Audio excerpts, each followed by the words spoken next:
This day is not just about spreading the medical facts, but about building the empathy, encouraging early diagnosis, and promoting brain health across all stages of life. We are honored to have with us distinguished speakers, dedicated professionals, and passionate individuals who are making a real difference in this field. Your presence here, whether as a medical expert, caregiver, survivor, student, or concerned citizen, reflects a shared commitment to awareness and advocacy.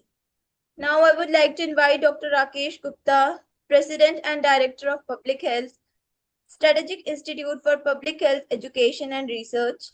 Before that, I would like to request everyone to turn on the cameras for group snapshot.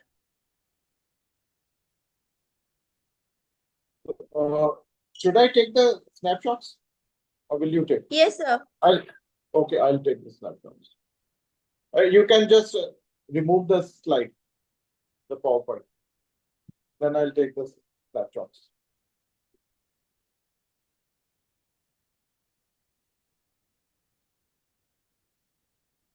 आप इसको share बंद कर दो ना,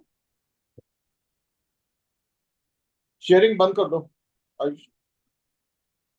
Yeah.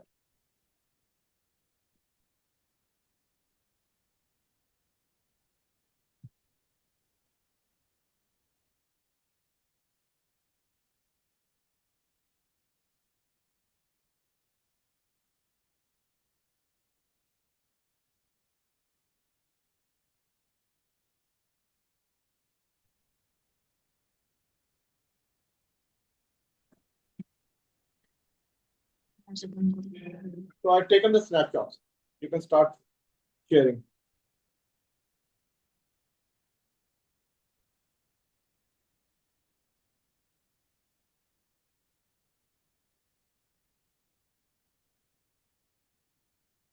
Yes, sir. So this is the agenda for our today's event. And over to you, sir. Okay, this. Yes, just take it forward. Next slide, please.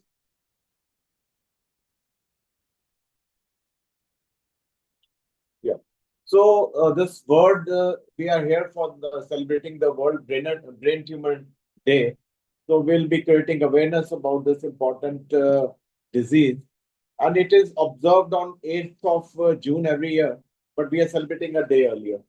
So it was established by German Brain Tumor Association in 2000, and the purpose was to raise the global awareness about brain tumors, educate the public about symptoms, diagnosis, and treatment, support patients, survivors, and their families.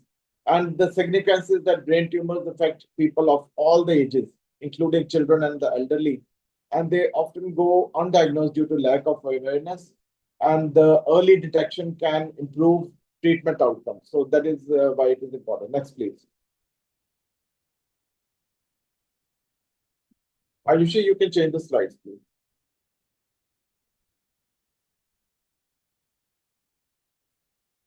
Ayushi?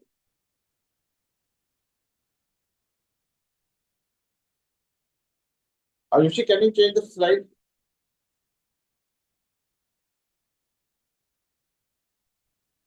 I think there's some issue.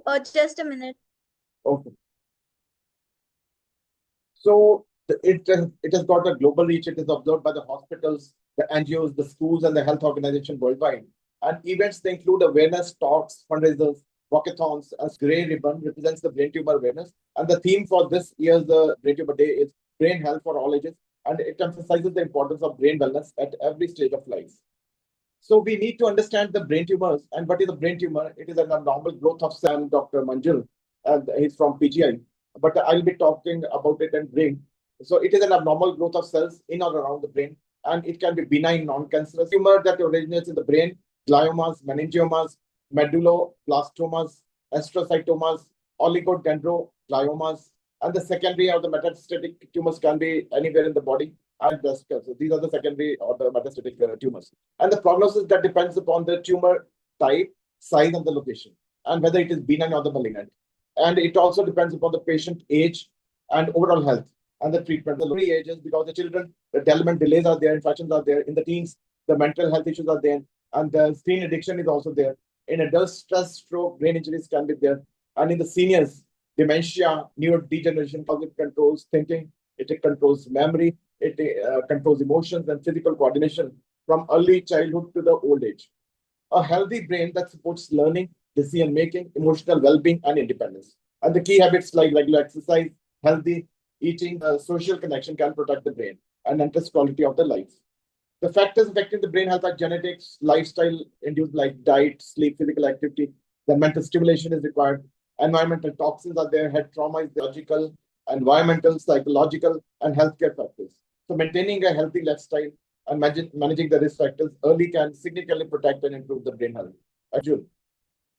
So Dr. Manjul Tripathi, he is professor additional at the PGI Chandigarh, and he's in charge of the radiosurgery, functional neurosurgery services at PGI, and he's in the charge of the Australasian Society of Neurological Surgeons, Neurological Society of India as well. So over to Dr. Manjul. Thank you so much, sir. Thank you for this wonderful introduction. And so, Dr. Manjul, we'll let you share your yeah, slide. please. Ayushi आप कर सकते हो अच्छा हो गया allow मेरे को हाँ अलाउ हो गया I think I can share now. So okay.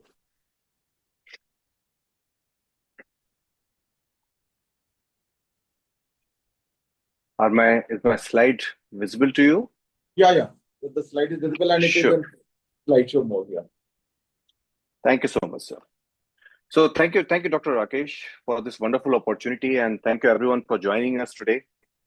Because we are going to observe the Brain Tumor Day, it's a very important occasion today to raise the awareness about the condition that carries a significant implication not only just on the patient, but on the society, their caregivers, their families. And I'll take this opportunity to emphasize on the importance of the early detection, multidisciplinary treatment approaches, and the long-term survivorship. We have come to a time when actually,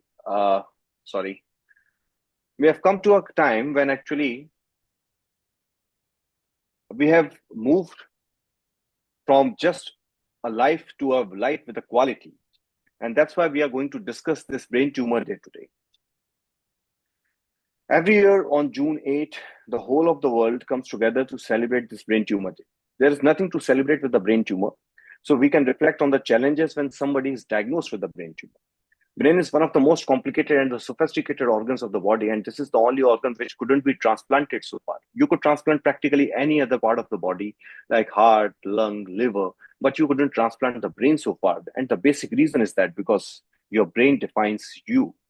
Your personality is defined by the brain. And we have been so far unlucky in going with it. So good afternoon, everyone, and I am sincerely thankful for this wonderful opportunity.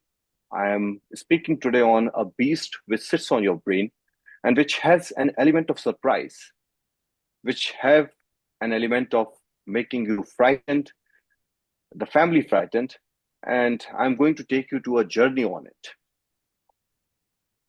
These are my disclaimers. As sir introduced, I am actually here in a hybrid capacity of a microneurosurgeon and gamma knife radiosurgeon. So I'm a sort of a neurosurgeon and a mixed variant of a radiation oncologist as well. And currently I'm holding many positions, but for this talk, I do not have any particular financial disclosures. And this is based on my experience of treating close to around 6,000 patients of different sorts of the brain tumors over the course of last 1.5 decades. When discussing the brain tumors, it is very important to understand the broader landscape of the cancer in India. And according to the Indian Council of Medical Research, there are around 5 to 10 per 10,000 population, which are suffering from some of the other sorts of the CNS tumors, which include the brain and the spine. And when we shift to the pediatric age group, this becomes further difficult because the brain tumor is the second most common solid tumor in the pediatric population, and the diagnosis in those cases becomes difficult because of their vague symptoms. Delays in diagnosis are common. And these tumors significantly impact not just only the survival, but the long-term neurocognitive outcome, quality of life, making the early detection and the multidisciplinary treatment absolutely necessary in those patients. This is actually the projection that we are going to face in the next 2020 to 2040.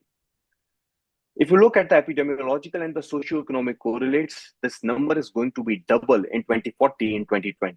And that is because of our longevity. There are more and more patients who are going into the 70s of their age. In those cases, the prognosis is also poor. And probably the mortality of those cases is also going to increase by close to around 35% in comparison to the general population. And that's why we need to be aware about the brain tumors so that we can diagnose them early, we can identify their symptoms when they are early in the course of their natural history, and their treatment becomes easy. And in this way, we would be able to identify the high-risk groups like the elderly and the young children in whom the CNS tumors are actually much more common. And that is the reason it is much more important to have raising brain tumor awareness among the caregivers, the people who are sitting on the PHCs, CSCs, and the general physicians who are actually the gatekeeper for these patients, to whom a general patient presents just with a headache or sometimes a seizure or some vague symptoms. There are a lot of myths about the brain tumors. All brain tumors are cancerous? No, this is not the case anymore. We know now with our pathology and immunohistochemistry and with the better natural history that most of these tumors are actually the benign entities, like the tumor of the pituitary, tumor of the nerve of the hearing. And these tumors are not going to take the life of the patient. There are certain tumors like the gliomas and metastasis, which are definitely cancerous, which have a chances of going to the other part of the body, but not most of them.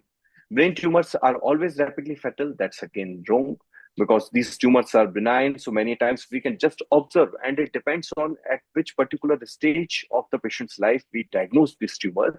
So we can treat them, or we can observe them, or we can handle them with surgery. So that particular notion we need to depend with a custom tailored approach with a particular patient. The microphones, microwaves, or the mobile phones, are they causing the brain tumors? That is a common question which is being asked to me. Up to the knowledge which we have so far, there is no definite evidence that any such sort of a radiation causes the brain tumors. But we never know. I advise my patients that keep these devices away from you, especially when you're sleeping. Do not keep your phone near your head so that your head doesn't unnecessarily get sort of the radiation. If you remember the times of the Second World War, when the cigarette smoking was much more into practice, at that time people used to smoke, and they told that this smoking is not going to hurt you. But down the line, 3 or 4 decades, there were a lot of number of patients who were coming with the carcinoma of the lung, and the causative factor was smoking during the time of the Second World War. So probably in next 3 or 4 decades, we might be better aware of the etiology and the pathogenesis of the mobile phones and these radiations and their association with the brain tumors. So far, the evidence what we have, they do not find a direct causative effect. Headaches always means brain tumor? No, this is not particularly right. If a person is more than 65 years of age or a very young patient, like in the first decade of their life, if they have a new onset headache, that needs to be evaluated. But in the middle part of the age, this is usually the migraine, and you do not need to be really worrisome about it. There are days when surgery was actually so much disabling to the patient. Now our armamentarium is much better. We have intraoperative monitoring systems, intraoperative MRI, and with those, we go with the principle of do no harm. So we can take out the alien from your brain and maintain your personality, your quality of life.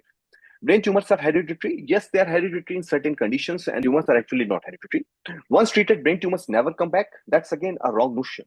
Depending on the pathology, you will have to decide whether this tumor may come back or not. Most of the benign conditions, they have a very long period after the surgery. Once removed completely, they wouldn't come back. But I personally do not claim anybody that I have cured the patient for the life, because the brain tumors, their pathology is still evolving. And in those cases, there is a chance that the tumor may come back, because there are certain subtypes of the genetic types of these tumors, which despite being benign, may have a tendency to come back. That's why a patient with a brain tumor needs to be under some watchful monitoring for the rest of their life. I claim that I can control tumors for a very long duration of time, or probably for their life, but I refrain myself, or everybody as a neuroscientist should refrain themselves from claiming that they have cured somebody for the life.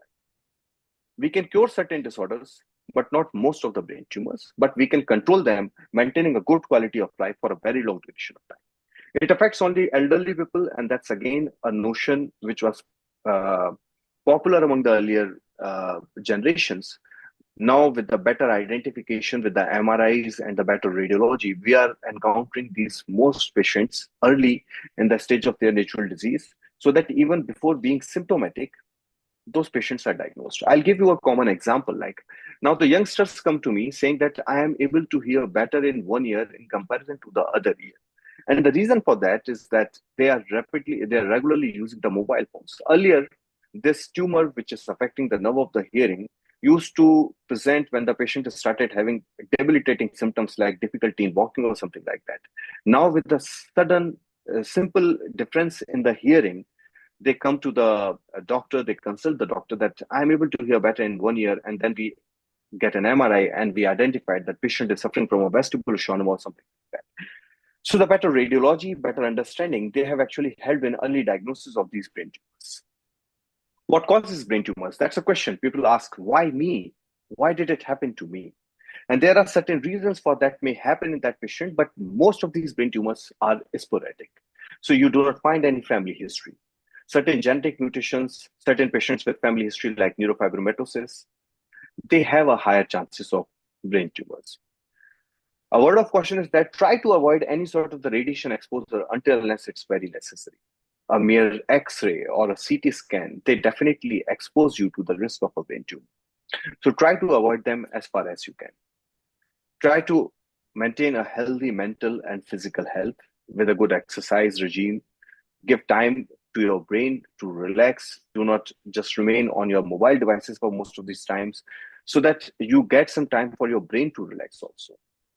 There are certain immune system disorders which are rare, but they predispose your brain for certain brain tumors. The signs and symptoms of the brain tumors are actually very much dependent on the location in which the brain, in that the tumor happens. What is a tumor? Tumor is an abnormal collection of the cells in certain part of the brain.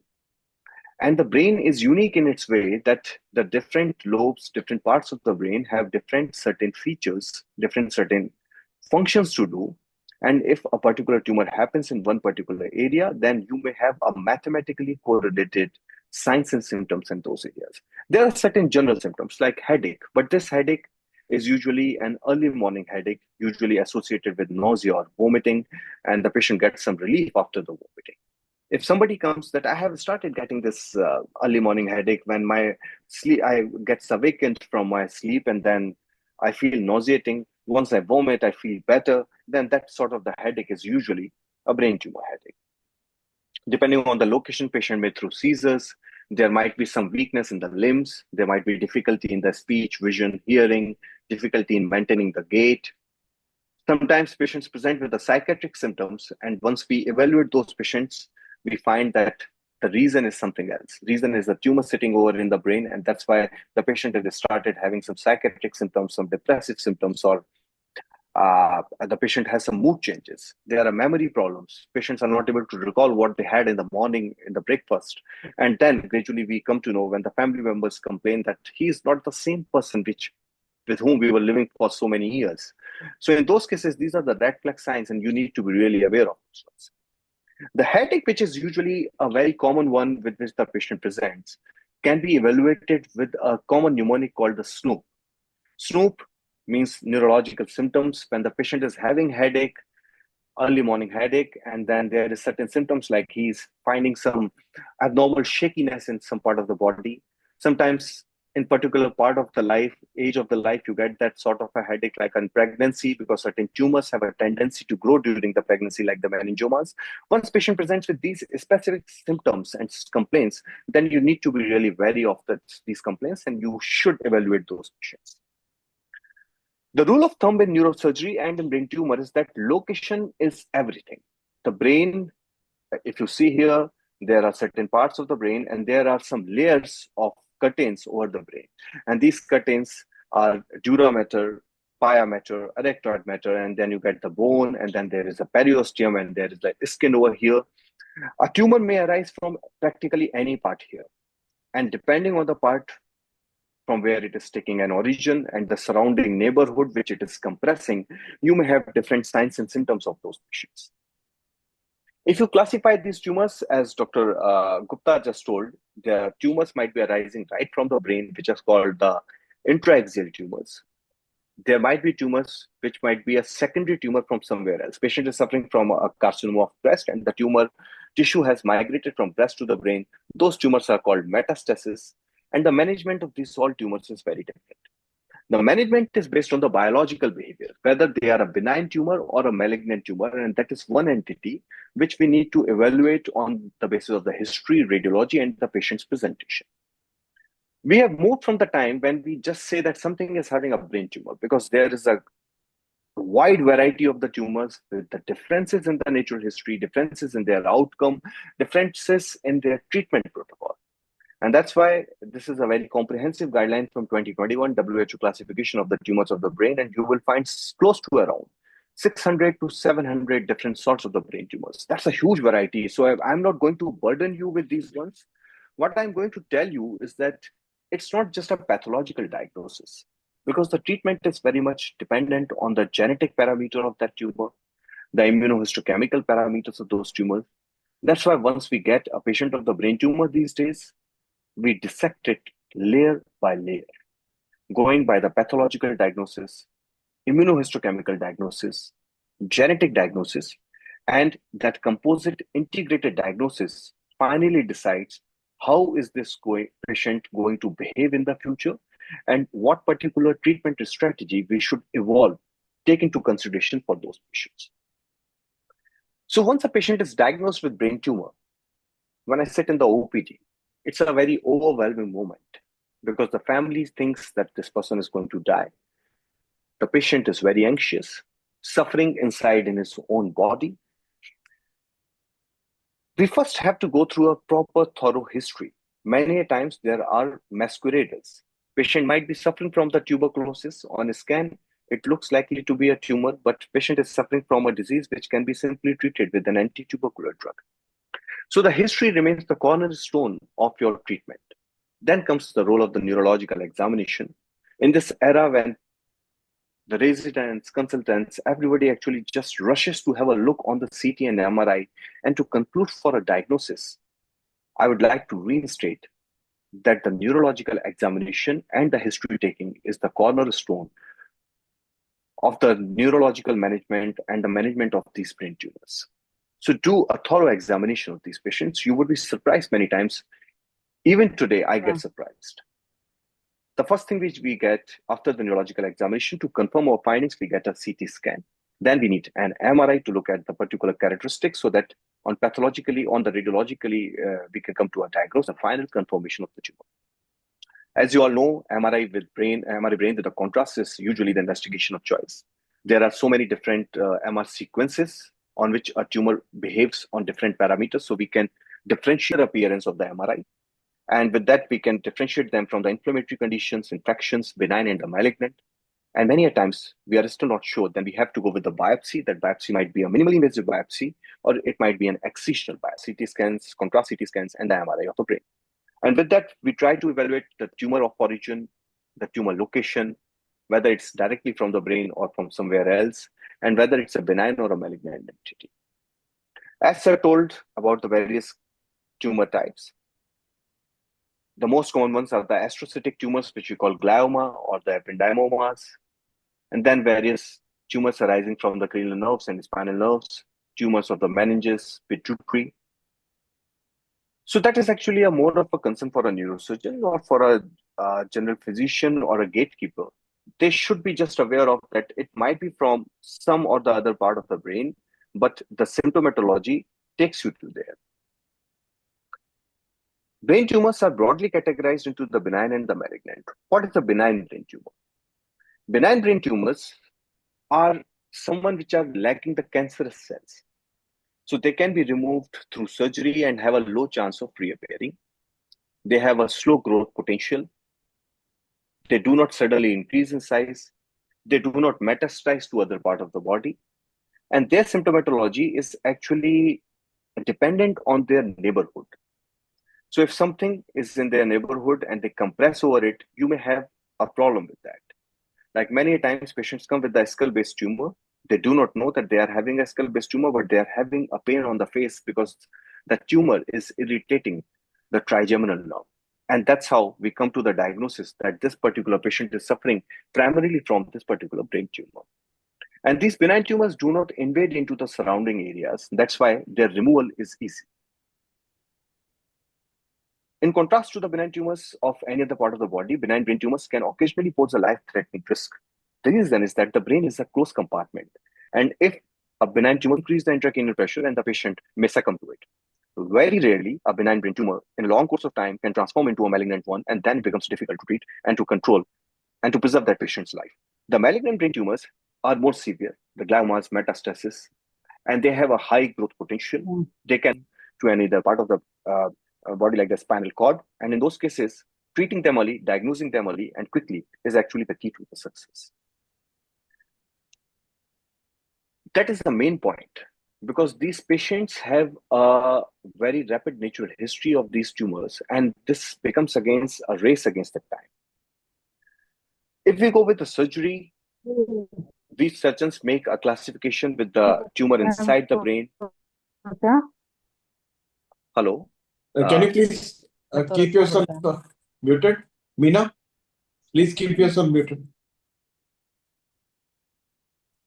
Okay. So if you look at the management of the brain tumors, which is actually the second part of my talk, when you treat a patient with a brain tumor, you look at the patient in a holistic way about the age, the possible benign or the malignant pathology. Life is, if some patient with an 80 years old comes with a small meningioma sitting somewhere in the brain, and it's an incidental diagnosis, and that tumor has a very slow growth potential, these patients can be just observed. There is no need for any surgery or intervention. Just a mere diagnosis of a tumor doesn't need a removal, because that tumor is probably not going to create a trouble to those patients. But if the patient is young, they have a very long projected life in front of them, then surgery, radiation therapy, and the targeted therapies become an option in those patients, and they should be considered. The most important thing which I tell my resident is that you should know the disease like a human being. You must know the natural history of the disease. What do you mean by natural history? Natural history means if you do not do anything to this patient, how can this disease affect this particular person? And the natural history can be a very indolent, very benign to an extremely malignant one. So you should be aware of that particular disease and its particular natural history, and then you should take the decision in light of the natural history of that particular disease. Until you know the natural history, as a clinician, I cannot justify my role in the patient's treatment. I may overtreat someone or I may undertreat someone. So always learn about the disease and then you try to treat them, because you do not need to jump over with your knife for every tumor which you diagnose. Many times in my busy practice, I find that patients are being sent to me thinking they are a brain tumor. Like this patient from Bihar, he was presented as a case of a schwannoma of the fifth nerve. But when I took the history and I look at the patient, I think you can see that there is a characteristic reddish discoloration over the patient's face. And then they sent me this MRI, which is showing a tumor sitting exactly over the trigeminal nerve. But the way patient presented, I was not very happy with the natural history and the diagnosis. So what did I do? I took a sample from the patient's face, and it turned out to be leprosy. And then just giving the mere dapsone took care of this patient, the tumor disappeared, and the patient is completely well now. So you do not need to jump every time. But many times the tumor is voluminous, you are certain that this is a tumor. In those cases, surgery remains the first and the best approach, because if you can remove the tumor completely, the patient gets an immediate relief, immediate decompression of the symptoms, and you get a pathological evidence of the tumor, which helps in the future management of these patients. But once we go to the surgery, we go to the theater, our aim is to make a meaningful change in the patient's life.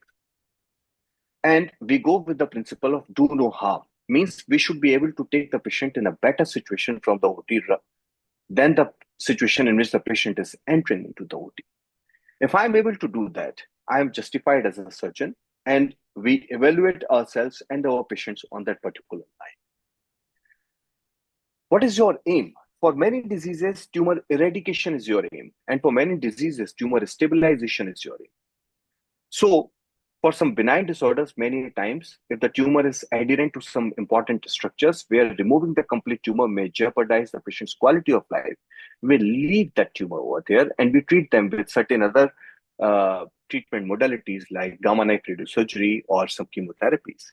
And we shy away in removing the complete tumor because removing in that way, it doesn't bring glory to us. That brings some important deficits to those patients.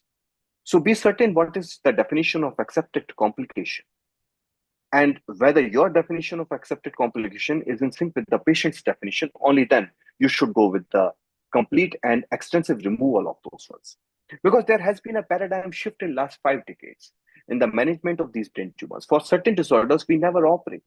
We are certain about the diagnosis on the radiology and we treat them straight away with the radiation therapy. Many times, surgery is must. And many times we treat them with chemotherapy because we are sure that the chemotherapy is going to make a better change in the patient's life in comparison to the surgery. Many times I have a leftover. It bruises my ego as a surgeon. But do I really have a residue that needs to be certain? Should I be worried about it? Many times it might be just a benign entity which is not going to increase. So I can just keep the patient under observation. Should I remove it again? Yes, I can go with it. But if the surgical complications are going to be high, then I go with the other treatment modalities.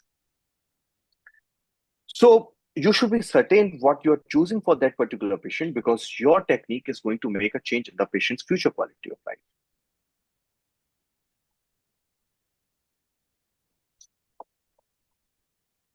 There are other treatment options for these leftover like chemotherapies, immunotherapies. There are targeted therapies which are decided on the immunohistochemical profile.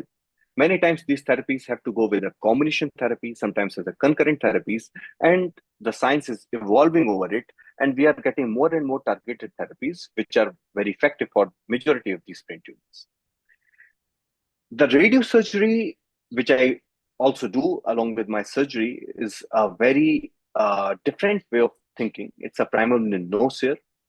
It's a radiation tool which is used with the neurosurgical procedure. So we are treating so many of these patients without any surgical intervention as an early preventive treatment.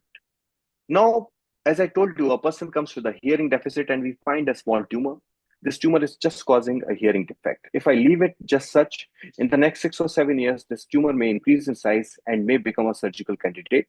But if I treat it with the radiosurgery, means a very focused radiation to that particular tumor, that patient would be having a good period of life without tumor growth and without any further need of any additional treatment. So with radiosurgery, we plan a progression-free survival, better overall survival while maintaining the quality of life and giving a good safety margin. Radiosurgery by definition is administration through the intact skull of the unique and high dose of the ionizing radiation. The skin is going to be burned, the hair would be removed, it would be charred, and the patient would have neurocognitive outcomes. With these sort of the techniques, which are the state of the art and the tumor would be controlled for the rest of your life. These are the radiation techniques which we used to practice some 4 or 5 decades earlier, in which the brain was being fried by the radiation, but that's not the case. Very highly focused radiation like a surgical strike and preserving your rest of the normal brain parenchyma as a daycare procedure in an hour or so, and there is no further need of any other treatment. Like if I show this tumor as an example, somebody tried to operate on it outside and it led to close to around 4 liters of the blood loss. And we treated it directly with the radiosurgery and the tumor disappeared. The surgery has no role anymore and you can treat it with the radiosurgery. This is another example, and you can look at the tumor response over the next 6 months and the improvement in the patient's ocular paresis. So with which particular tool you need to treat, that would be decided on your radiosurgical skills. And a very important point to remember is that many times not doing anything to these patients because they are so advanced disease in its nature course that to do something is probably going to bring more harm. So let the patient just have a palliative care so that they can enjoy the rest of their lives in the care, in the company of their loved ones. That remains a very valid option because many times the disease is advanced so much that doing anything is not going to bring any benefit to them. So the take-home message is that early detection improves the outcome. And the gatekeepers, the people who are sitting at the PSC, CSC, the people who are ENT clinics and the neurological clinics, they are actually have a huge responsibility. So they should diagnose these patients early, or they should at least suspect them and then send them to a particular consultant who are looking after that particular disease, which are usually the neurosurgeons. And as a person sitting in the general public practice, it becomes our responsibility to teach and to increase the awareness about these different treatment modalities. And I am sincerely thankful to SIPHER and Professor Gupta for giving me this opportunity. At PGI, which is actually receiving a catchment of 7 states nearby, we treat close to around 1,000 patients per year with gamma knife radiosurgery people about increasing the general public awareness about their particular disease, and different treatment modalities may help in them. So we make patient information booklets, podcast, and the YouTube channels for them. So whenever you have any query, you suspect anything, you should refer those patients, those particular centers who can take care of this one. Thank you so much for this wonderful opportunity. Thank you, Dr. Manjul, for a wonderful talk. It was very informative, and you have told us in very simple words. So thanks a lot. And You're he told that why detection of brain tumor is important. And we are still not able to transplant the brain. All other organs, most of the organs, we have been able to transplant, but not the brain. And the incidence is about 5 to 10 per lakh as per ICMR. So that is also important. And it is going to double in 2040. And the mortality, if I am wrong, please correct me. Is it the mortality is 25% or 35%? Sir, the projected mortality is 35% 35% of these patients who would be diagnosed in 2040. Okay, and the elderly and the young, they are the high-risk patients. And there are many myths about the brain tumor, that all brain tumors are cancerous. And regarding the mobile phones causing brain tumor, and every headache that is leading to the diagnosis of the brain tumor. And it is not hereditary. And do they come back? So that is also myth. So, and genetic, and there are some brain tumors are genetic also. And they may reappear. The genetic ones, they may reappear. And what causes brain tumor? The radiation exposure, environmental factors, immunological disorders. So he told us so many things that if anyone has a query, they can unmute themselves, or I can ask questions on their behalf. So Dr. Shriram, he said that the best strategy to screen in poor resource settings, like in our sub-centers or primary health centers. Sir, if I go with if you suspect something on the clinical history and on neurological examination, then CT scans are easily available in most of these places. The availability of the MRI is still questionable. So the CT scan, looking at the CT scan, you can find if there is some edema in the brain, certain part of the brains, because the CT scan is a good screening. So whenever you suspect that one, first you can get a CT scan. It's an easily done procedure. It's half a minute procedure and it's easily available. That's a good screening one. And if you find something, then you should send it to the specialist, because in those conditions, MRI with the particular sequences would be needed. And overall, I would re-emphasize that the neurological examinations, they are the most important ones, not the investigations. The first thing is to just observe, listen to your patient. Do not be in hurry in listening to and coming to a conclusion. So that remains the most important part. That screens your majority of the patients. If you still find that there is something which needs to be investigated, get a CT scan, and you will get the answer in most of these positions. The CT scans and the imaging modalities are to reconfirm your diagnosis, not to make a diagnosis. So, Dr. Manjul, actually, Dr. Harman Sopti was to join us in this important commemoration, you can call it, not celebration, commemoration of the this brain tumor day. So he's not been able to join, actually. He's trying to join, so maybe join later. If you want to add something, you can just add about the management, about the diagnosis and the management. Yeah, sure, sir. So I think I do not prepare any slides for that particular thing, but we can just have a discussion about it. Yeah. So as we sit in the OPD, and I usually get the referral patients, the patients who are actually being seen by somebody else, and they have a diagnosis in their hand because they usually come with the CTs and MRIs. So they come with their own confusions, their half-cooked knowledge from the internet. They read the MRI film, read the MRI report, and then they search the Google. That happens usually here. So I always give them a chance to tell them what do they exactly know about their disease. And that that becomes a very interesting question, because many times the disease is completely benign, but they have been misguided by the internet and on chatbots. So they become really frightened, and they are skeptical. The family is shivering with the fear that we are going to lose that loved one. So to first know what do they know about their disease, and then to discuss the exact position of the disease in their perspective, that becomes very important. So I give a proper time for around close to around 10 to 15 minutes to understand their psyche. Sometimes, many times, the fear of the tumor kills them rather than the disease itself. Many times they do not need anything. With this sitting in Chandigarh, getting so many patients have benign tumors and they are still very frightened with it, they do not need any treatment at all. Many times they can be treated without surgery and mere observation. That becomes very important with those ones. So having a diagnosis that somebody is having a brain tumor, you shouldn't be that much frightened. There are ways when it can be treated without surgery. I think Dr. Harman just joined. He has I'm able just to joined. see him. Hi, Harman. So can we call Dr. Harman Sopti? And then you can continue after that. So Dr. Yeah, Harman, sure.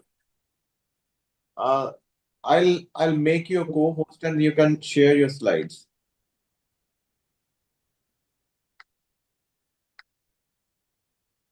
So you have been made the co-host. So can you share slides, please? Yeah. I don't have any slides to show. I'll just Okay. let you know with the just a verbal talk.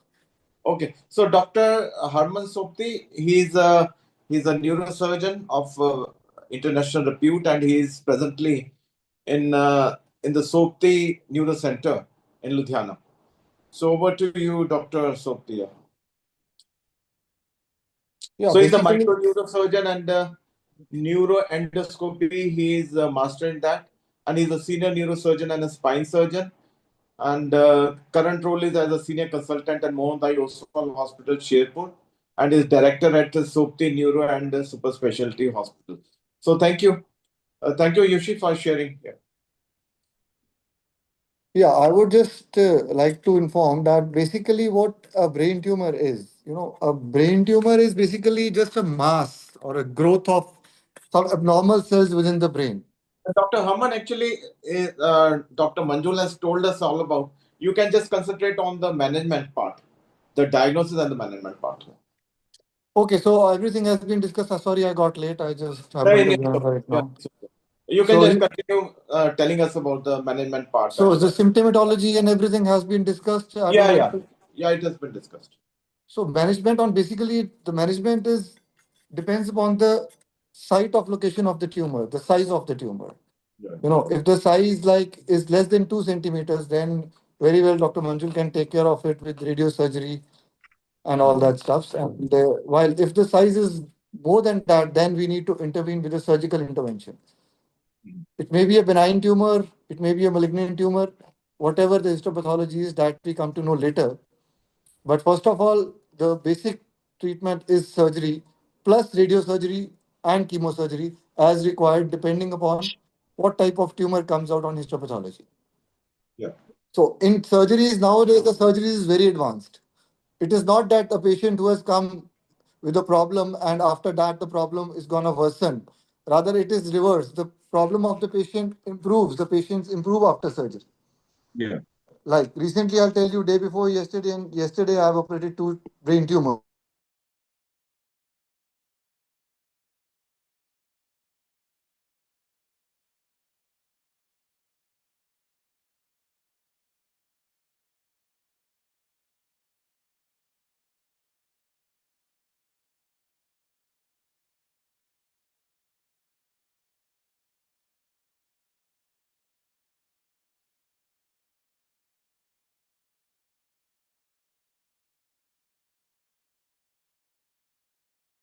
Nowadays, the patients improve after the surgery. Like the patient with a hemiparesis, hemiparesis, you all understand, that means weakness of one side of the body.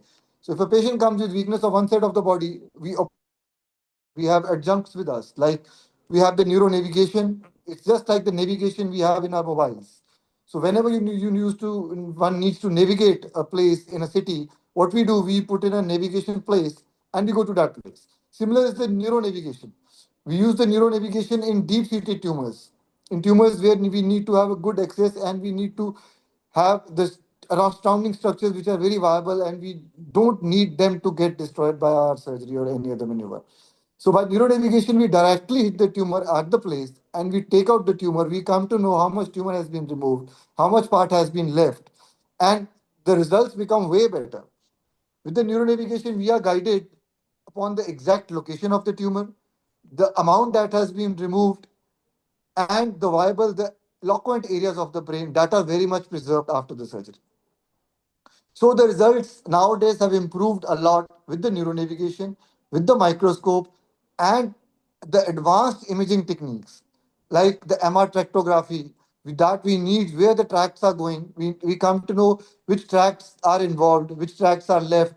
So in that ways, we are able to preserve the viable structures of the brain, the loquate areas of the brain, the speech area, the motor area, the vision area, the memory area, all that areas are very much preserved with the use of these adjuncts in neurosurgery, which have now come in help to us. So, friends, a patient who has a brain tumor is not a gone case. It is a very much viable case. A patient can have a good life provided the tumor is not malignant. Yes, if it comes out to be a malignant tumor, then the patient has to undergo a radiotherapy after that, chemotherapy after that. That are the adjuncts which need the patient has to undergo after the surgery. But if it is a benign tumor like a meningioma, once the tumor is out, they do not come after long periods of time if it's a grade 1 or a grade 2 meningioma.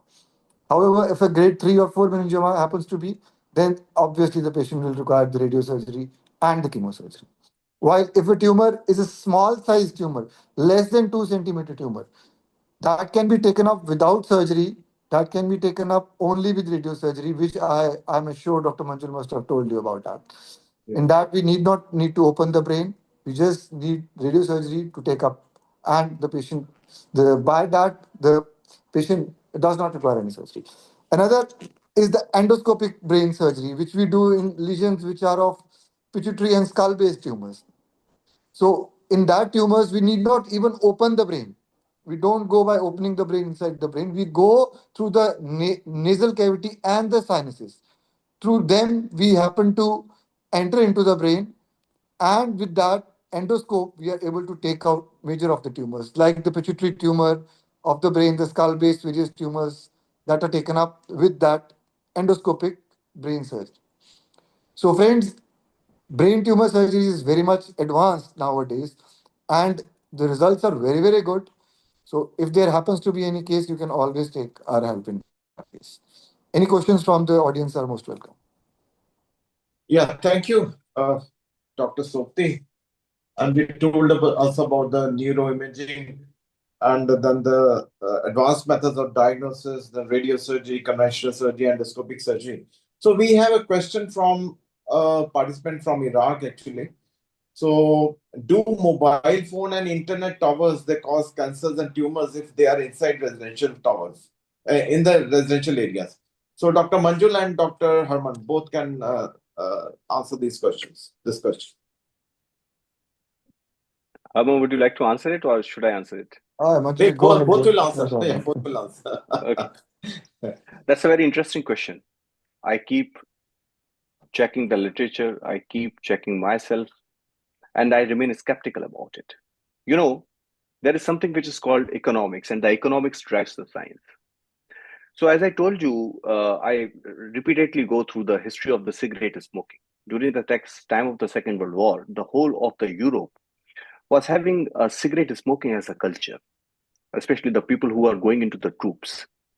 And it was confirmed by these various studies, which were actually the sponsored studies in those times, that the cigarette is not a hazard to the human being. So it became a very common practice. Male, female, practically everybody used to smoke. But once the World War II was over and the people of that generation became 60s or 70s, there was a sudden surge of the patients who were having the lung cancers. And then in the retrospect, we could know that cigarette smoke and the nicotine had some carcinogen effect. Now, taking this corollary, that analogy to the mobile now, so far, whatever the studies have happened, they could not have a confirmed causative relationship with the brain tumors. Whether you use the Bluetooth or you have the mobile at your head or you have the Wi-Fi in your head, because these electromagnetic radiations, they are in your surrounding. There is no level of evidence which can have a causative association of any sort of these ultrasonic radiations to the brain tumors. But the literature is still evolving, and I think we would be better aware of these things down the line 3 or 4 decades. Because these mobile towers and everything, they came in the early 2000 in the world. So that these sorts of low dose radiations, they have a latency period of close to around 3 or 4 decades to create any tumors. So if there would be any tumors, we would be able to know after next 3 or 4 decades. Yeah. Sometimes if there is any causative effect and the companies come to know that there is a causative effect, they kill those studies. So you need to be really aware what you are reading. You need to read in between the lines, and even the scientific publication, you need to be really skeptical about it. How were those studies done? And were the studies were sponsored by somebody or not? Many times the studies are sponsored and they give you the skewed results. So you cannot actually trust the published literature every time. So this question is fluidic. The answer is still not known, and we are evolving with this particular concept. Thank you, Dr. Manjul. So, Dr. Harman, you want to add to the answer? Well, Dr. Manjul has already told in detail that still now, till today, well, there are no such studies which have really proven it that these radiation will will be the cause of any tumor in the brain. But let's wait for a period of time and let more studies come in. Then only we'll be able to come to a conclusion as to what effect they have in becoming carcinogenic. Till today, as there is no study, we cannot say that yes, they are a cause of tumor in the brain. So, Dr. Harman, the SIPHER is into tobacco control. We are into public health, but focus is on tobacco control. So, does tobacco cause brain tumors? First, Dr. Harman. As far as whatever we conclude is based on the studies that we have seen in literature. Yeah. And the studies have mostly shown that these tobacco is mainly the cause of bronchogenic carcinoma, carcinoma of the chest, and that may metastasize into the brain. But as such, directly a tobacco causing effect and having any carcinogenic effect in the brain is not yet to be seen. That we need further more studies, more time, but till today we haven't seen one or where we've seen that a patient who has come to us or there has been any study where the tumor inside the brain has been because of the carcinogenic effect of tobacco. Yes, the chest tumor, the carcinoma of the chest cavity, that can definitely grow into the brain. So indirect effect, you can say it definitely has, but directly having a tumor inside the brain due to tobacco is not yet seen. That is not good. So, Dr. Manjul, so have you come across? I agree. I'm actually in sync with Harman's opinion, Dr. Harman's opinion. India is actually the worldwide hub for oral cancers, pharyngeal cancers, and the lung cancer. Okay. And the causative effect most of the times is nicotine and its carcinogenic substance. So they make a primary and we get a secondary in the brain, as Dr. Harman rightly told. Yeah. So there's a question from Dr. Gurpreet Kaur Maan regarding preventive measures. Though you have already told about it, can you just briefly tell us about the preventive measures? Yes, Dr. Manjul. Sir, for prevention, there are certain family groups which are at high risk for the brain tumors. And we come to know once we discuss it in the family and other family members, if there was someone who has suffered from brain tumors, like the neurofibromatosis, there is Leaf-Romany syndrome. So those patients have come at a high risk, but the number of those patients is still very less. And most of the brain tumors are the sporadic. So there's no point in screening the whole of the population. That is not going to give you any benefit. As far as prevention is concerned, we couldn't identify majority of the causative factors. In certain points, exposure to the radiation, which is actually a very important one.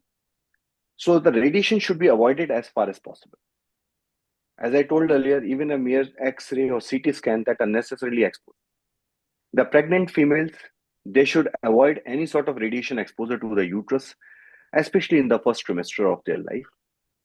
Try to avoid preservatives in your food. Those are coming up with a big role in tumors of the various part of the body, Yeah, I think and that is probably we important. will find something in the brain as well. And I urge everyone to maintain a healthy lifestyle, do some yoga, give some rest to your brain. In this digital era, we have stopped giving rest to our brain. We are always busy fidgeting with our devices at one or the other time. So give some rest to your brain. That would definitely help. These are the preventive Thanks. measures which I can tell right now. Dr. Harman, so what is your take on this? Sorry, what was the question? I got So little it bit. was regarding the preventive measures for avoiding having this brain tumor.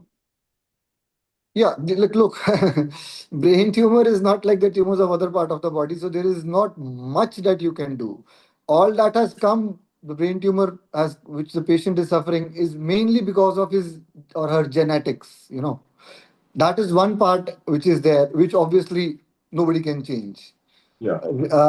Left that aside, the other things which one can avoid is obviously like this smoking, tobacco, which one should, and radiation, which is one thing that the patient should avoid going under radiation, especially youngsters and patient with young age group. If they are exposed to a lot of radiation and with some period of over a time span, they happen to develop tumors. So these are some things which one should avoid. Apart from that, for brain tumors prevention, I tell you, friends, nothing much can be done.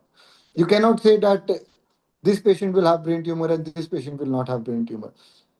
We have seen patients who have had a very healthy lifestyle, a very good lifestyle, have had problems, and others who have a very bad lifestyle, nothing has been done. So I don't say you should have a bad lifestyle. You should have a good lifestyle. You should yoga every day, exercise every day, eat healthy food, balanced food. That will help in your overall development. A healthy body has a healthy mind, my dear friends. It is not like with a healthy body you can prevent a brain tumor. But yes, God forbid, even if it comes, a healthy body will be able to fight it much better way rather than a diseased body. A patient having diabetes, hypertension, obesity will have a lot of problems facing a brain tumor, while a healthy body will come out of it within a period of some days. So a healthy body is one thing which will always help you. As regards to prevention, you can say you cannot do anything if you have had it. Genetics you cannot change. Have a healthy lifestyle. That is all I would say. So thank Very you, well Dr. said. Hamid. So if there are any questions, you can just unmute yourself. And in the meantime, I'll call Dr. Siddhi Hathiwala, who is a public health who is interested in public health. So, and she's into tobacco control with us. So, can you just summarize what has been said about brain tumors by Dr. Manjul and Dr. Harman? Dr. Siddhi, are you with us? Dr. Siddhi? Or anyone can unmute yourself and just ask question if there are any.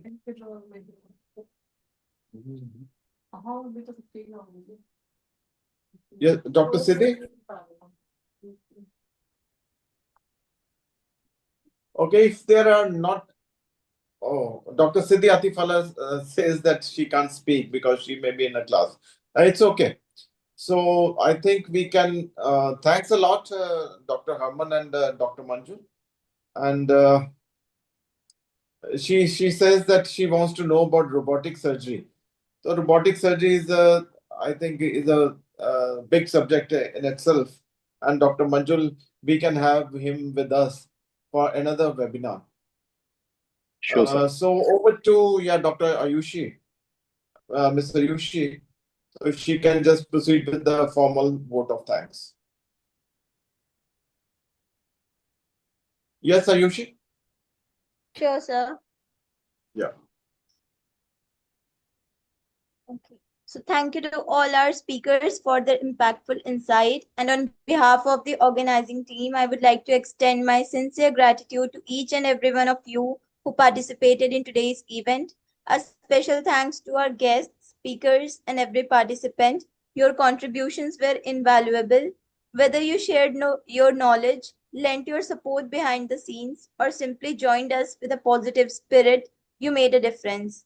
We deeply appreciate your time and effort, and we hope to see you again at our future events. Thank you once again, and have a wonderful day ahead. So thank you. Thank you so much, sir. Thank you, everyone. And we had Thank you. some international participants also. So thanks to all of them. And thanks to you, especially Dr. Manjul and Dr. Haman. So thank you. Bye. Thank you. Thank you so much.